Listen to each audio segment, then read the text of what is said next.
अस्सलामुअलैकुम students, hope so you all will be fine.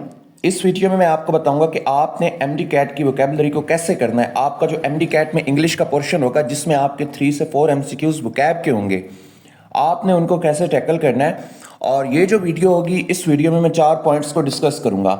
सबसे पहले जो आपका सिलेबस है ना एमडी कैट 2025 का, ये वाला, इसमें वोकैब के रिलेटेड क्या इंस्ट्रक्शंस दी गई हैं इनको मैं बताऊंगा पहले। उसके बाद वोकैब के जो ऑथेंटिक सोर्सेज है ना सिलेबस के अकॉर्डिंग, वो कौन से होंगे जिनको आपने यूज करना है। आपने एंटोनिम्स और सिनोनिम्स को मेमोराइज कैसे करना है। सबसे जो मुश्किल काम है वो यही है जो स्टूडेंट्स को मुश्किल लगता है, मुझे भी यही लगता था मुश्किल, लेकिन इसका बहुत बहुत अच्छी ट्रिक मैंने आप लोगों के साथ शेयर करनी है। इंशाल्लाह आप लोगों के लिए बहुत यूजफुल होगी। और वोकैब के रिलेटेड कौन सी टाइप के क्वेश्चन पेपर में आते हैं, इन चीज़ों को हम डिस्कस करेंगे। उससे पहले आपसे कहूँगा कि आप इस चैनल को सब्सक्राइब कर लें, क्योंकि इस चैनल पे हर वीडियो ऑथेंटिकली अपलोड की जाती है। अब आप फिजिक्स की गाइडलाइंस मैंने आपको दी हैं, नेशनल एमडी कैट के अकॉर्डिंग भी दी हैं और प्रोविंशियल एमडी कैट के अकॉर्डिंग भी दी हैं। आप उनको लाजमी जाकर देखें। और बाकी अभी वीडियो को स्टार्ट करते हैं। सबसे पहले जो पीएमडीसी का सिलेबस है ना, जो अभी रिलीज हुआ है 2025 में, ये वाला, इसमें जो वोकैब का पोर्शन है ना, ये सिलेबस का ड्राफ्ट है, अभी तक फाइनलाइज नहीं हुआ, लेकिन 100% यही है, 99% यही है कि यही सिलेबस आपका होगा। इंग्लिश का तो वैसे भी सेम सिलेबस था पिछले की तरह। इसका मैंने एनालिसिस किया हुआ है, इसके एनालिसिस की वीडियो भी इस यूट्यूब चैनल पे पड़ी है, आप देख लें। इसको मैंने पिछले सिलेबस के साथ कंपेयर किया, कौन कौन सी चीज़ें एक्स्ट्रा आप वो भी देख लें। अच्छा, इसमें ना सबसे पहले जो वोकैब के बारे में ना 4 पॉइंट्स ऐड किए गए हैं कि वोकैब के रिलेटेड कौन कौन से पॉइंट्स आपने करने हैं। उन्होंने कहा है कि वोकैब के रिलेटेड जो एमसीक्यूज आएंगे ना, वो इस टाइप के आएंगे। पहले उन्होंने कहा कंटेक्सचुअल क्लूज एंड इलस्ट्रेशंस होंगी, बैकग्राउंड और prior knowledge, morphology, syntax, phonics, knowledge of word relationships, knowledge of synonyms, antonyms and homophones. और यहां पर एक लाइन है, इस जगह पर आप देख सकते हैं, ये वाली, These errors could be of inappropriate word order vocab, यानी वो सेंटेंस में एरर देंगे, आपने उसको स्पॉट करना होगा और वो एरर भी वोकैब के रिलेटेड होगी। यहां पर identify errors of word order and vocab.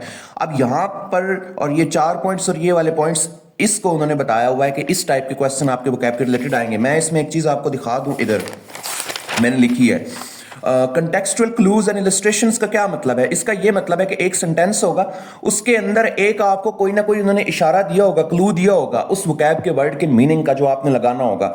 और मतलब यहां पर आप देख लो, द सोल्जर वॉज वैलियंट और ब्रेव ड्यूरिंग द बैटल। अब उन्होंने आर लिखा है, इसका मतलब यह है कि वैलियंट का मतलब उन्होंने आगे लिख दिया है। अब आपने क्या करना है, वैलियंट का मतलब यहीं से पता चल जाएगा आप लोगों को कि ब्रेव ही है, क्योंकि उन्होंने क्लू दे दिया है सेम यहीं पर। Unlike his gloomy brother Ali was cheerful. अब यहां पर एक क्लू आपको मिल गया। क्लू कैसे मिला, इलस्ट्रेशन दी है कि उसका भाई सैड था, अनलाइक। अब वो क्या, अनलाइक की वजह से चेयरफुल का अपोजिट लिखना होगा। चेयरफुल हैप्पी होता तो मतलब ग्लूमी का अपोजिट लिखना है, चेयरफुल होता हैप्पी होता है ना, तो ये लिखना है। मतलब इलस्ट्रेशन और कंस्ट्रक्चुअल क्लूज का ये मतलब होता है कि सेंटेंस में आपको ऑलरेडी पता होगा, आपने क्रिटिकल थिंकिंग को यूज करना, आपको इसका पता चल जाएगा। बैकग्राउंड नॉलेज का ये मतलब है कि आपने जो एफएससी और मैट्रिक में वर्ड्स पढ़े ना, उनसे भी आ सकता है। और मॉर्फोलॉजी में, मॉर्फोलॉजी के अंदर सबसे पहले आता है ऐसे वर्ड्स आते हैं जिनके, अब फॉर एग्जांपल अनहैप्पीनेस, इसमें एक रूट है, एक प्रीफिक्स है, एक सुफिक्स है। अब अन से आप अंदाजा लगा सकते हैं, इसका मतलब नॉट होता है। नेस से स्टेट, हैप्पी रूट मतलब ना खुश रहने वाली एक स्टेट, ये इसका मतलब होता है। इस टाइप के आ सकते हैं जिनके अंदर प्रीफिक्स होते हैं, रूट्स होते हैं, सुफिक्स होते हैं। इनका भी मीनिंग का अंदाजा लगाना आपके लिए आसान होता है, मुश्किल नहीं होता। क्योंकि जिस तरह ऑटो, ऑटो जिनसे पहले भी लगा ना, उसका मतलब क्या होता है, सेल्फ। इस टाइप के सिनोनिम्स जो होंगे वो आप लोगों के लिए बहुत इजी होंगे। यहां पर सिंटैक्स, इसका मतलब ये है कि ग्रामर और सेंटेंस पोर्शन आएगा। फॉर एग्जांपल एक पार्ट ऑफ स्पीच के रिलेटेड बात करता हूं, यहां पर उन्होंने अगर दिया हुआ है कोई आर्टिकल, एन, ए, दी, या कोई पोजेसिव वर्ड्स दिए हुए हैं, और, हिज, हिम, इसके बाद हमेशा नाउन ही आएगा। तो आप देख लें ये वाला, यहां पर क्या आएगा, नाउन आएगा। तो अब आपने जो वोकैब का वर्ड चूज करना होगा वो नाउन वाला चूज करना होगा। इस टाइप का ये होता है। फोनिक्स होते हैं जिसमें 2 इकट्ठे वर्ड्स आ जाते हैं, horrify and terrify. Word relationship होता है जिस तरह doctor is to hospital and school is to teacher. ये इस टाइप के उन्होंने सिलेबस में बताया कि आ सकते हैं। ये मैं सिलेबस का एनालिसिस कर रहा हूं, लेकिन जो आपके मेन आते हैं ना आपके पेपर में, वो बेसिकली आपके एंटोनिम्स और सिनोनिम्स ही आते हैं। ये मैंने सिलेबस का एनालिसिस किया है सिर्फ। अब इसके बाद वोकैब के जो सोर्सेज है ना, इनके बारे में आपको बताता हूं सोर्सेज कौन से हैं।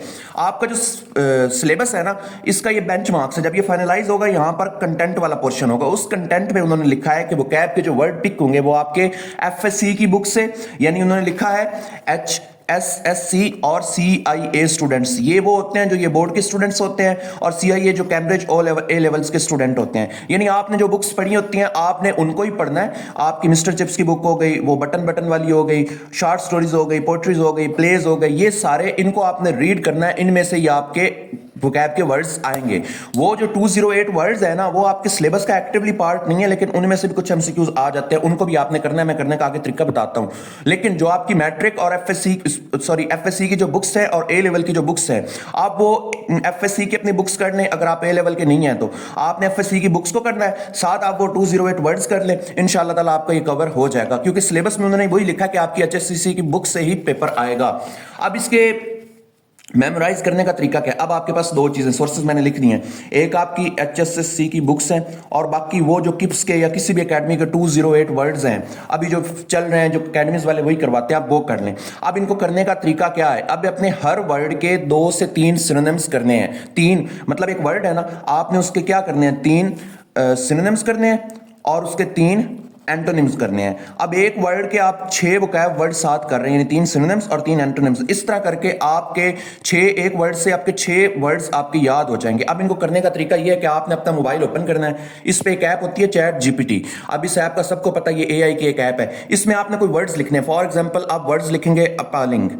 अब इसके बाद पहला वर्ड ये हो गया, इसके बाद आप लिखते हैं इनक्रेडिबल। ये मैं अपने से लिख रहा हूं, एग्जांपल दे रहा हूं, आपने इनको याद कैसे करना है। उसके बाद नेक्स्ट वर्ड आपने लिख देना है फेमस। उसके बाद जो नेक्स्ट वर्ड है वो आप कॉशियस लिख दो। इस तरह भी ये 5 वर्ड हैं, 10 भी लिख सकते हैं, यहाँ पर 20 भी लिख सकते हैं, जितने आप एट अ टाइम याद करना चाहते हैं। अब नीचे यहाँ पर आपने क्या लिखना है? यहाँ पर आपने एक कमांड देनी है, मैं लिखता हूँ।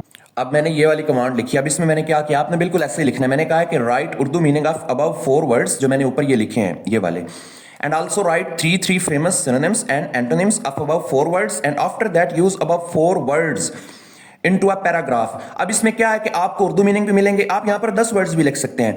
उन वर्ड्स के 3 सिनोनिम्स भी मिलेंगे, 3 एंटोनिम्स भी मिलेंगे, और उसके बाद एक पैराग्राफ भी आपको लिख कर देगा चैट जीपीटी, जिसको आप रीड करेंगे और आपको आइडिया होगा ये वर्ड यहाँ पर इन्होंने कैसे यूज किए हैं। अब इसको कमांड करते हैं, आप देखना इस तरह आपके सामने ओपन हो जाएगा। ये देखें अभी यहां पर आएगा। अब इसका मतलब क्या है? इसका यही मतलब है कि आप जितने भी सिनोनिम्स और एंटोनिम्स, जितने भी वोकैब के वर्ड्स हैं, ये 208 जो मुश्किल होते हैं, इनको आप इस तरह प्रिपेयर करो, आपको आइडिया हो जाएगा कि आपने इन वर्ड्स को सेंटेंस में कैसे यूज करना है। यहां पर आप देखें अपालिंग है ना, इसका उन्होंने उर्दू मीनिंग लिख दिया है। यहां पर उसके उन्होंने 3 सिनोनिम्स लिख दिए हैं, 3 एंटोनिम्स लिख दिए हैं। इनक्रेडिबल का उर्दू मीनिंग, सिनोनिम्स और एंटोनिम।